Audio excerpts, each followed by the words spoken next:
श्रीगुरुभ्यो नमः हरिः ओम ओम नमः सूर्यः पितामहो व्यासः वसिष्ठो त्रिपराशरः कश्यपो नारदो गार्ग्यः मरीचिर्मुनिरङ्गिराः लोमशः पौरुषश्चैव चवनो यवनो भृगुः शवनकोष्ठादिशश्चेति ज्योतिष्शास्त्रप्रवर्तकाः नमो ಋಷಿಭ್ಯಃ ನಮೋ ಮಹದ್ಭ್ಯಃ. ಪ್ರಿಯ ಭಗವಂತ ಶುಭವನ್ನು ಉಂಟು ಮಾಡಲಿ. ವಿಶೇಷವಾಗಿ ಜುಲೈ ತಿಂಗಳಲ್ಲಿ ಕರ್ಕಾಟಕ ರಾಶಿಯವರಿಗೆ ಹೇಗಿದೆ ಮಾಸ ಭವಿಷ್ಯ ಎಂಬುದನ್ನು ಗಮನಿಸೋಣ. ನೋಡಿ, ಗ್ರಹಸ್ಥಿತಿ ಹೇಗಿದೆಯಪ್ಪ ಅಂತಂದರೆ ಕರ್ಕಾಟಕ ರಾಶಿಯಲ್ಲಿ ರವಿ ಮತ್ತು ಬುಧರು ರಾಶಿಯಲ್ಲಿ, ಅನಂತರದಲ್ಲಿ ಧನಸ್ಥಾನದಲ್ಲಿ ಕುಜ ಮತ್ತು ಕೇತು, ಹಾಗೆ 12ನೇ ರಾಶಿಯಲ್ಲಿ ಗುರು ವ್ಯಯದಲ್ಲಿದ್ದಾನೆ. ಹಾಗೆ 11ನೇ ರಾಶಿಯಲ್ಲಿ ಶುಕ್ರ, ಹಾಗೆ ಅಷ್ಟಮ ರಾಶಿಯಲ್ಲಿ ರಾಹು, ಇನ್ನು ನವಮ ರಾಶಿಯಲ್ಲಿ ಶನಿಯು ತೃತೀಯ ದೃಷ್ಟಿಯಿಂದ ಶನಿಯು ನೋಡಲ್ಪಟ್ಟಿದ್ದಾನೆ. ಹಾಗೆ ಸ್ವಲ್ಪ ಗುರುವು ಕೂಡ ವ್ಯಯದಲ್ಲಿದ್ದಾನೆ. ಆದರೆ ಏಕಾದಶದಲ್ಲಿ ಶುಕ್ರ ಇದ್ದಾನೆ. ಶುಕ್ರನು ಸ್ವಕ್ಷೇತ್ರಗತನಾಗಿದ್ದಾನೆ. ಹಾಗಾಗಿ ಶುಕ್ರನಿಂದ ಬಹಳ ಒಳ್ಳೆಯ ರೀತಿಯಾದಂಥ ಫಲವನ್ನು ನಿರೀಕ್ಷಣೆ ಮಾಡಬಹುದು. ಅನಂತರ ರವಿಯಿಂದನೂ ಕೂಡ ಒಂದು ಹಂತಕ್ಕೆ ಒಂದು ಬುಧಾದಿತ್ಯ ಯೋಗವೂ ಕೂಡ ಗೋಚಾರದಲ್ಲಾಗುತ್ತೆ. ಹಾಗಾಗಿ ಅದನ್ನು ಕೂಡ ಒಳ್ಳೆಯ ರೀತಿಯಾದಂಥ ಫಲಗಳನ್ನು ನಿರೀಕ್ಷೆ ಮಾಡಬಹುದು. ಅನಂತರದಲ್ಲಿ ಸದ್ಯಕ್ಕೆ ಅಷ್ಟಮ ಶನಿ ನಿಮಗೆ ಮುಗಿದಿದೆ. ಹೀಗೆಲ್ಲ ಒಂದು ಗ್ರಹಸ್ಥಿತಿ ಇದೆ. ಪುನರ್ವಸು ನಕ್ಷತ್ರ 4ನೇ ಪಾದ, ಹಾಗೆ ಪುಷ್ಯ ನಕ್ಷತ್ರ 1ರಿಂದ 4 ಪಾದ, ಹಾಗೆ ಆಶ್ಲೇಷ ನಕ್ಷತ್ರ 1ರಿಂದ 4 ಪಾದ. ವಿಡಿಯೋ ಮುಗಿಯುವವರೆಗೂ ಕೂಡ ನೀವು ನೋಡ್ತಾ ಇರಿ. ಏನು ಒಂದು ನಕ್ಷತ್ರ ಪರಿಹಾರಗಳು ಎಂಬುದನ್ನು ಕೂಡ ನಾವು ಗಮನಿಸೋಣ. ನಾವು ಇದು ಹೇಳುವಂಥದ್ದು ಗೋಚಾರ ಫಲ ಅಂಥೇಳಿ.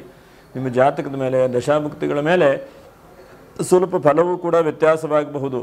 ಸಂಪೂರ್ಣವಾದಂಥ ತೀರ್ಮಾನ, ಸಂಪೂರ್ಣವಾದಂಥ ಇದೇ ಆಗತ್ತೆ ಹೇಳುವಂಥ ಖಚಿತವಾದಂಥದ್ದಲ್ಲ. ಈ ಒಂದು ಹಿಂದೆ ಹೇಳಿದಂಥ ಗ್ರಹಸ್ಥಿತಿಗಳನ್ನು ನೋಡಿಕೊಂಡು ಸ್ವಾಭಾವಿಕವಾಗಿ ಒಂದು ಹಂತಕ್ಕೆ ನಾವು ಹೇಳುವಂಥ ಪ್ರಯತ್ನವನ್ನು ಮಾಡ್ತೇವೆ. ಇನ್ನು ನೋಡಿ, ಆಷಾಢ ಮಾಸ ಆದದ್ರಿಂದ ಪ್ರತಿ ಶುಕ್ರವಾರವೂ ಕೂಡ ಮಹಾಲಕ್ಷ್ಮಿಯನ್ನು ವಿಶೇಷವಾಗಿ ಪೂಜೆ ಪುನಸ್ಕಾರಗಳನ್ನು ಮಾಡುವಂಥದ್ದು. ಅನಂತರದಲ್ಲಿ 6ನೇ ತಾರೀಕಿಗೆ ಸರ್ವೇಶಾಂ ಏಕಾದಶಿ, ಹಾಗೆ 10ನೇ ತಾರೀಕಿಗೆ ಗುರುಪೂರ್ಣಿಮೆ ಇದೆ. ಯಾಕಂದರೆ ನೀವು ಗುರುಪೂರ್ಣಿಮೆ ದಿವಸ ವಿಶೇಷವಾಗಿ ಗುರುಗಳನ್ನು ಪೂಜೆ ಮಾಡಲೇಬೇಕು. ಯಾಕಂದರೆ ಗುರುವಿನ ಅನುಗ್ರಹ ನಿಮಗೆ ಬೇಕು. ಹಾಗಾಗಿ ಗುರು ಕೂಡ ಗೋಚಾರದಲ್ಲಿ ವ್ಯಯದಲ್ಲಿದ್ದಾನೆ. ಹಾಗಾಗಿ ಗುರು ಆರಾಧನೆ, ಪ್ರಾರ್ಥನೆ, ನಮಸ್ಕಾರ ಮಾಡಬೇಕು. ಹಾಗೆ 14ನೇ ತಾರೀಕಿಗೆ ಸಂಕಷ್ಟದ ಚತುರ್ಥಿ ಇದೆ. 16ನೇ ತಾರೀಕಿಗೆ ಕರ್ಕಾಟಕ ಸಂಕ್ರಾಂತಿ ಪುಣ್ಯಕಾಲವೂ ಕೂಡ ಇದೆ. 17ನೇ ತಾರೀಕಿಗೆ ಚಾಮುಂಡೇಶ್ವರಿ ಜನ್ಮೋತ್ಸವ, ಹಾಗೆ 18ನೇ ತಾರೀಕಿಗೆ ಅದೇ ಲಕ್ಷ್ಮೀ ಪೂಜೆ ಮಾಡುವಂಥ ಶುಭವಾದಂಥ ದಿವಸ. 22ನೇ ತಾರೀಕು 23ನೇ ತಾರೀಕು ಮಾಸ ಶಿವರಾತ್ರಿ ಮತ್ತು ಮಹಾಪ್ರದೋಷ. 24ಕ್ಕೆ ಜ್ಯೋತಿರ್ಭೀಮೇಶ್ವರ ವ್ರತ. ಹಾಗೆ ನೋಡಿ, 25ನೇ ತಾರೀಕು ಅನಂತರದಲ್ಲಿ ಶ್ರಾವಣ ಮಾಸ ಶುರುವಾಗುತ್ತೆ. ಹಾಗಾಗಿ ಶ್ರಾವಣ ಮಾಸದಲ್ಲಿ ಪ್ರತಿ ಶನಿವಾರವೂ ಕೂಡ 26ನೇ ತಾರೀಕಿಗೆ ಶನಿವಾರ ಸಿಗುತ್ತೆ. ಹಾಗಾಗಿ ಪ್ರತಿ ಶನಿವಾರವೂ ಕೂಡ ಈಶ್ವರನನ್ನು ವಿಶೇಷವಾಗಿ ಪೂಜೆ ಮಾಡುವಂಥದ್ದು. 29ಕ್ಕೆ ಮಂಗಳಗೌರಿ ವ್ರತ. ಶ್ರಾವಣ ಮಾಸದಲ್ಲಿ ಒಂದು ಶನಿವಾರ ದಿವಸ ವಿಶೇಷವಾಗಿ ವಿಷ್ಣುವನ್ನು, ಶಿವನನ್ನು ಆರಾಧನೆ ಮಾಡುವಂಥದ್ದು. ಅನಂತರದಲ್ಲಿ ಮಂಗಳವಾರ ದಿವಸ ಪ್ರತಿ ಮಂಗಳ ಗೌರಿ ವ್ರತವನ್ನು ಮಾಡುವಂಥದ್ದು. ಮಂಗಳಗೌರಿ ವ್ರತವನ್ನು ಮಂಗಳವಾರ ಮಾಡುವಂಥದ್ದು. ಹೀಗೆ ಇದಿಷ್ಟು ಶುಭವಾದಂಥದ್ದು. ಹಾಗೆ 29ನೇ ತಾರೀಕಿಗೆ ನಾಗರ ಪಂಚಮಿ ಇದೆ.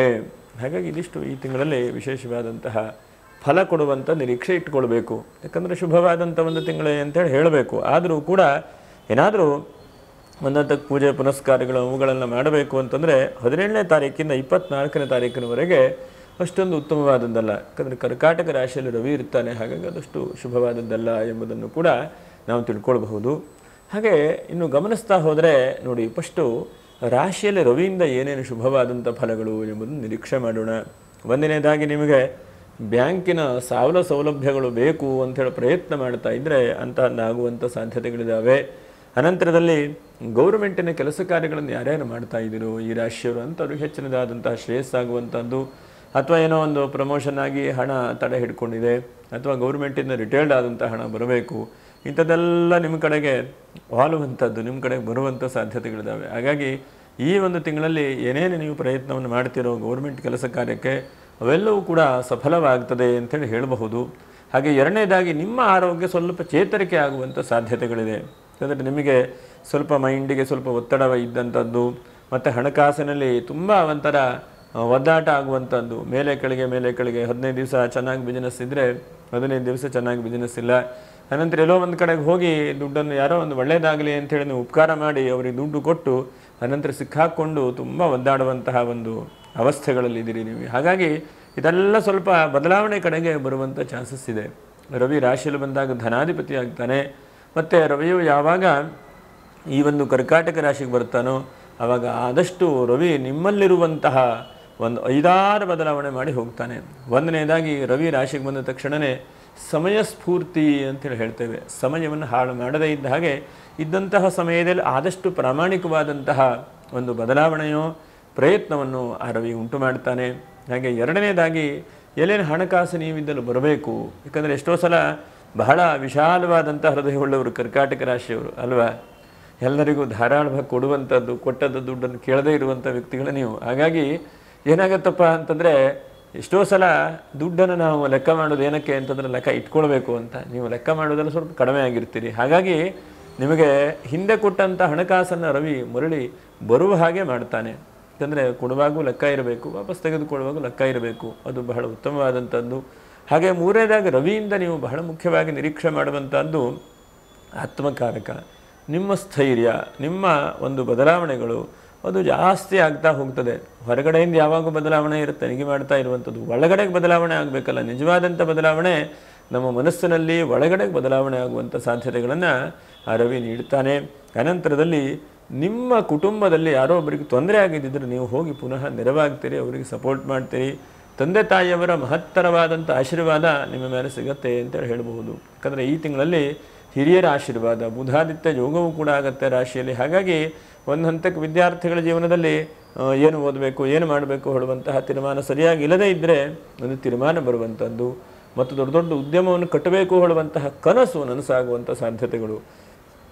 ಬುಧನು ವ್ಯಯಾಧಿಪತಿಯೂ ಕೂಡ ಆಗ್ತಾನೆ, ತೃತೀಯಾಧಿಪತಿಯೂ ಕೂಡ ಆಗ್ತಾನೆ. ಹಾಗಾಗಿ ಬುಧನು ಒಂದು ಹಂತಕ್ಕೆ ಈ ರಾಶಿಗೆ ಶತ್ರುವೇ, ಆದರೂ ಕೂಡ ರವಿ ಜೊತೆಗೆ ಸೇರಿದಾಗ ಆದಷ್ಟು ಒಳ್ಳೆ ರೀತಿಯಾದಂತಹ ಗುಣಗಳನ್ನೇ ಉಂಟು ಮಾಡ್ತಾನೆ. ಏನಾದರೂ ಒಂದು ಸಬ್ಜೆಕ್ಟ್ ಹೋಗಿದ್ರೆ ಅದನ್ನು ಎಕ್ಸಾಮ್ ಕಟ್ಟಿ ಏನಾದರೂ ಪಾಸ್ ಆಗುವಂಥದ್ದು, ಅಥವಾ ಏನೋ ಒಂದು ಆಶಾದಾಯಕವಾದಂತಹ ಬಿಸ್ನೆಸ್ ಕಡೆಗೆ ಹೋಗುವಂಥದ್ದು, ಇದನ್ನೆಲ್ಲ ಈ ಬುಧಾದಿತ್ಯ ಯೋಗ ಆಡುವಂಥದ್ದು ಉಂಟು ಮಾಡ್ತದೆ. ಎಷ್ಟೋ ಸಲ ನಾವು ಬರೀ ಚಿಂತೆ ಮಾಡೋದೇ ಆಗ್ತದೆ, ನಾಳೆ ಏನು ಮಾಡಬೇಕು ಅಂಥೇಳಿ ನಮ್ಮ ಪ್ಲ್ಯಾನೇ ಇರುವುದಿಲ್ಲ. ಆದರೆ ಬುಧಾದಿತ್ಯರು ಎಲ್ಲಿ ಸೇರ್ತಾರೋ ಅಂತಹ ವಿಷಯದಲ್ಲಿ ಪ್ಲ್ಯಾನ್ ಆಗುವಂಥದ್ದು, ಮತ್ತು ನೀವು ದೊಡ್ಡ ದೊಡ್ಡ ವ್ಯಕ್ತಿತ್ವ ನಿಮ್ಮಲ್ಲೇ ಬೆಳೆಸ್ಕೊಳ್ಳುವಂತಹ ಪ್ರಯತ್ನ, ಮತ್ತು ಎಲೆ ಮರೆ ಕಾಯಿ ಹಾಗೆ ನಿಮ್ಮ ಜೀವನ ಇದೆ. ಅದು ಈಗ ಸ್ವಲ್ಪ ಬೆಳಕು ಬರುತ್ತದೆ, ಅದ್ರ ಜೊತೆಗೆ ಸ್ವಲ್ಪ ಸನ್ಮಾನಾದಿಗಳು ಸಿಗುತ್ತದೆ. ಮತ್ತು ಕ್ಯಾಟ್ರಿಂಗ್ ಮಾಡುವಂಥವರು ಈ ರಾಶಿಯವರು, ಅದರ ಜೊತೆಯಲ್ಲಿ ಬಿಸ್ನೆಸ್ ಮಾಡುವಂಥ ವ್ಯಕ್ತಿಗಳು, ಮತ್ತು ಈ ಯೂಟ್ಯೂಬರ್ಸ್ ಇರಬಹುದು, ಇಂಥವರಿಗೆಲ್ಲ ಹೆಚ್ಚಿನದಾದಂತಹ ಲಾಭಾಂಶಗಳು ಬರುವಂಥ ಸಾಧ್ಯತೆಗಳು. ಇದ್ದಕ್ಕಿದ್ದ ಹಾಗೆ ಹಿಂದಿನ ದಿವಸ ಸಂಜೆ ಏನೂ ಇರುವುದಿಲ್ಲ ಕೆಲಸ, ಮರುದಿವಸ ಬೆಳಗ್ಗೆ ಯಾವುದೋ ಒಂದು ರೀತಿಯಾದಂತಹ ಕೆಲಸ ಕಾರ್ಯದಲ್ಲಿ ದಿಢೀರನೆ ಹೋಗಿಬಿಡ್ತೀರಿ. ಅದರಿಂದ ಬಹಳ ಮುಖ್ಯವಾಗಿ ಹಣಕಾಸಿನಲ್ಲಿ ಅನುಕೂಲ ಆಗುವಂಥ ಸಾಧ್ಯತೆಗಳು. ಇದಿಷ್ಟು ಈ ಬುಧಾದಿತ್ಯ ಯೋಗ ಹೇಳುವಂಥದ್ದು ನಿಮಗೆ ಒಳ್ಳೆಯ ಥರದಲ್ಲಿ ಕೊಡುತ್ತದೆ ಅಂತೇಳಿ ಹೇಳಬಹುದು. ಆದರೂ ಒಂದು ಮಾತ್ರ ನೀವು ತಿಳ್ಕೊಳ್ಬೇಕು, ಜಾಸ್ತಿ ಖುಷಿ ಪಡಲಿಕ್ಕೂ ಕೂಡ ಹೋಗಬೇಡಿ. ಯಾತಕ್ಕೆ ಅಂತಂದರೆ ಜಾಸ್ತಿ ಖುಷಿ ಪಡಲಿಕ್ಕೆ ಹೋದರೆ ಸದ್ಯಕ್ಕೆ ಗುರು ವ್ಯಯದಲ್ಲಿದ್ದರಿಂದ ಕೊನೆಯ ಹಂತದಲ್ಲಿ ಏನಾದರೂ ಕಟ್ಟುಗಿಟ್ಟಾಗುವಂಥ ಸಾಧ್ಯತೆಗಳಿದೆ. ಹಾಗಾಗಿ ಈಗ ನನಗೆ ಆಯಿತಾ, ಗ್ಯಾರಂಟಿಯಾಗಿ ವ್ಯವಸ್ಥಿತವಾಗಿ ಆಯಿತಾ, ಇದು ಗ್ಯಾರಂಟಿ ಹೇಳುವುದನ್ನು ನೀನು ತಿಳುವಳಿಕೆ ಇಟ್ಕೊಂಡು ಪ್ರಯತ್ನ ಮಾಡುವಂಥದ್ದನ್ನು ಮಾಡಿ, ಅದರಿಂದ ಒಳ್ಳೆ ರೀತಿಯಾದಂಥ ಫಲಿತಾಂಶವನ್ನು ಭಗವಂತ ನೀಡುತ್ತಾನೆ.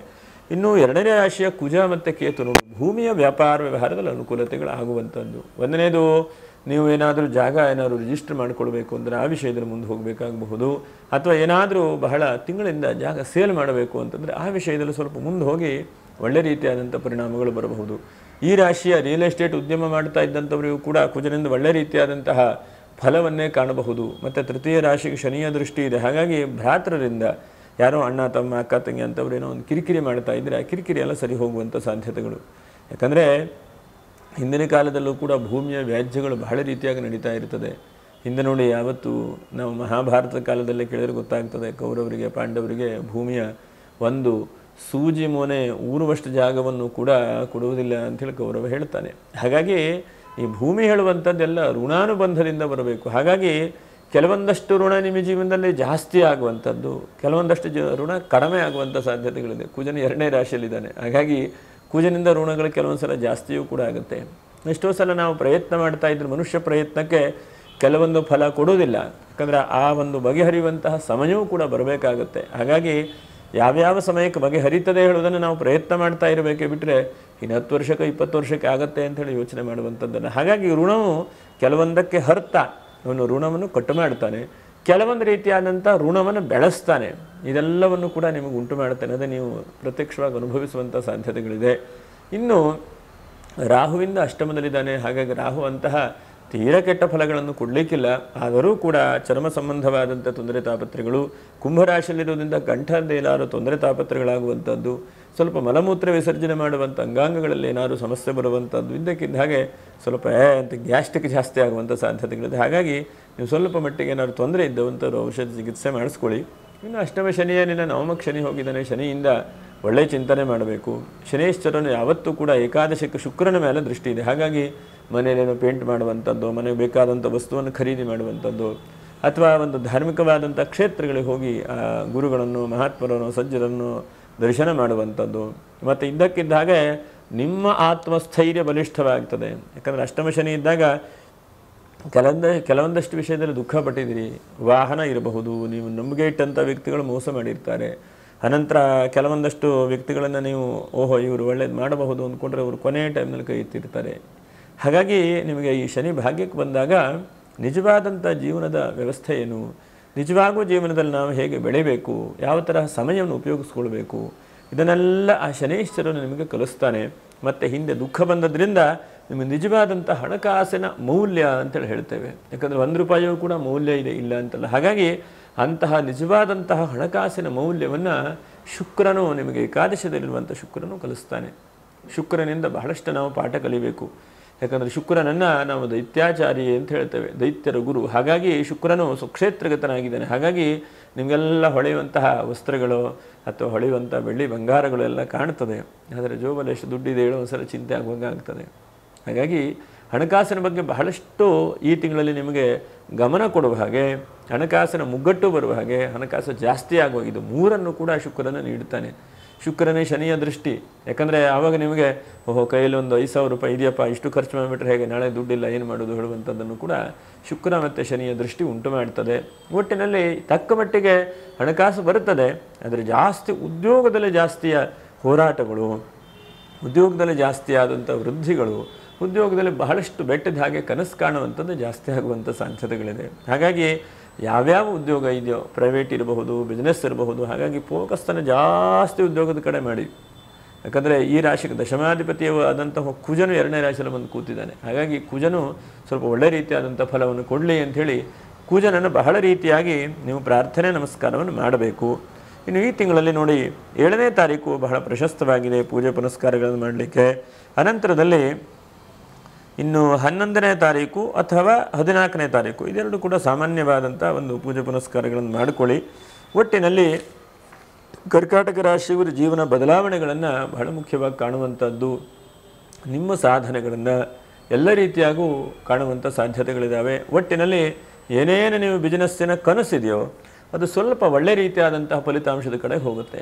ಯಾಕಂದರೆ ಯಾವುದೋ ಒಂದು ಕೆಲಸವನ್ನು ಪುಟ್ಟದಾಗಿ ನೀವು ಆರಂಭ ಮಾಡಿದಿರಿ, ಆ ಕೆಲಸ ಗ್ರೋತ್ ಆಗ್ತಾ ಬರುತ್ತೆ. ಹಾಗಾಗಿ ಅದು ನಿಮಗೆ ಖುಷಿ ಕೊಡುತ್ತದೆ. ನಾವೇ ಒಂದು ಗಿಡ ಹಾಕಿದ್ದೇವೆ ಅಂತ ಇಟ್ಕೊಳ್ಳಿ, ಗಿಡ ಮೊಳಕೆ ಹೊಡೆದು ಸ್ವಲ್ಪ ಎಲೆ ಬಂದು ಹಾಗೆ ದೊಡ್ಡದಾದಾಗ ನಮಗೆ ಖುಷಿ ಆಗಲ್ವ, ಗಿಡ ದೊಡ್ಡದಾಯಿತು ಅಂತ ಅನಿಸಲ್ವ. ಹಾಗಾಗಿ ಅಂತಹ ಆ ಬೆಳೆಯುವಂತಹ ಪ್ರಯತ್ನವನ್ನು, ಬೆಳೆಸುವಂತಹ ಪ್ರಯತ್ನವು ನಿಮ್ಮ ಜೀವನದಲ್ಲಿ ಆಗುತ್ತೆ ಅಂತೇಳಿ ಹೇಳ್ತಾ, ನಕ್ಷತ್ರ ಪರಿಹಾರಗಳೇನು? ಪುನರ್ವಸು ನಕ್ಷತ್ರ 4ನೇ ಪಾದ. ನೀವು ಎಡಬಿಡದೆ ಇದ್ದ ಹಾಗೆ 10ನೇ ತಾರೀಕಿಗೆ ಗುರು ನಾಮಸ್ಮರಣೆ ಮಾಡಿ. ನೀವು ಗುರುವನ್ನು ಬಿಡಲಿಕ್ಕೆ ಹೋಗಬೇಡಿ. ಯಾಕಂದರೆ ಪುನರ್ವಸು ನಕ್ಷತ್ರದವ್ರಿಗೆ ಏನಾಗಿದೆ ಅಂತಂದರೆ ಕೈಗೆ ಬಂದಂತಹ ತುತ್ತು ಬಾಯಿಗೆ ಬರ್ತಾ ಇಲ್ಲ, ಬಹಳ ಒದ್ದಾಟ, ಮದುವೆ ಇರಬಹುದು, ಕುಟುಂಬ ಇರಬಹುದು, ಹೀಗೆಲ್ಲ ಒದ್ದಾಟಗಳಾಗ್ತಾ ಇದೆ. ಹಾಗಾಗಿ ಎಷ್ಟು ಸಾಧ್ಯ ಆಗುತ್ತೋ ಅಷ್ಟು ಗುರುನಾಮಸ್ಮರಣೆ ಮಾಡಿ. ಇನ್ನು ಪುಷ್ಯ ನಕ್ಷತ್ರದವರನಕ 10ನೇ ತಾರೀಕು ಗುರುವಾರವೇ ಇದೆ, ಗುರುಪೂರ್ಣಿಮೆ ಇದೆ. ಹಾಗಾಗಿ ಬೆಳಗ್ಗೆಯಿಂದ ಸಂಜೆವರೆಗೂ ಗುರುನಾಮಸ್ಮರಣೆ ಅಥವಾ ಗುರುಕ್ಷೇತ್ರಕ್ಕೆ ಹೋಗುವಂಥದ್ದು, ಅನ್ನದಾನ ಆಗ್ತಾ ಇದರಲ್ಲೇನಾದ್ರು ದಾನಾದಿಗಳನ್ನು ಮಾಡುವಂಥದ್ದು, ಮರ್ಯಾದೆ ಇದ್ದ ಹಾಗೆ ಅಶ್ವತ್ಥ ರಾಗಿ ಮರ ಅಂತ ಹೇಳ್ತಾರೆ, ಅದಕ್ಕೆ ಪ್ರದಕ್ಷಿಣೆ ಮಾಡುವಂಥದ್ದು, ಹೀಗೆಲ್ಲ ನೀವು ಮಾಡ್ತಾ ನೋಡ್ತಾ ಹೋದರೆ ಹೆಚ್ಚಿನದಾದಂಥ ಶ್ರೇಯಸ್ಸಾಗುತ್ತೆ.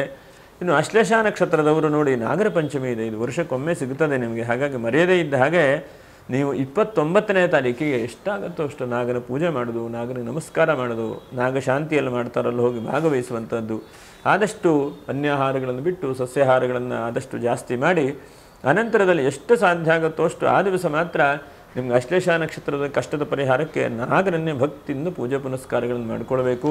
ಹಾಗೆ 10ನೇ ತಾರೀಕಿಗೆ ಮರ್ಯಾದೆ ಇದ್ದ ಹಾಗೆ ಎಲ್ಲಾದರೂ ಒಂದು ಗುರುಕ್ಷೇತ್ರಕ್ಕೆ ಹೋಗಿ ನಮಸ್ಕಾರ ಮಾಡಿ, ಯಾರು ಮಹಾತ್ಮರನ್ನು, ಗುರುಗಳನ್ನು, ಹಿರಿಯರನ್ನು ಭಕ್ತಿಯಿಂದ ನಮಸ್ಕಾರಗಳನ್ನು ಮಾಡಿಕೊಡಿ.